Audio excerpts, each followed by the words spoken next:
Kahtok wangdang üshei leangpu kahwangpa nang halong pa Krista shen yo yang anu mapu kata nyuhalan yentang ata baka wangdang menyong pue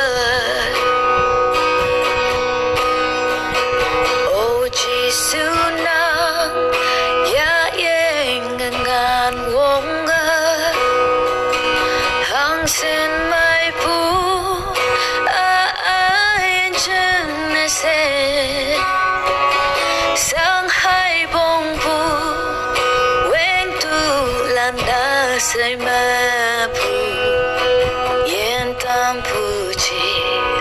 sunang wen yong pu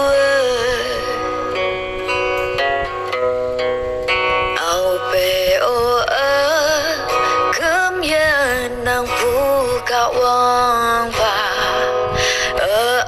yin nang defana ipak pime nang de amekum lakai o jisu nang minyong buhem lokna jisu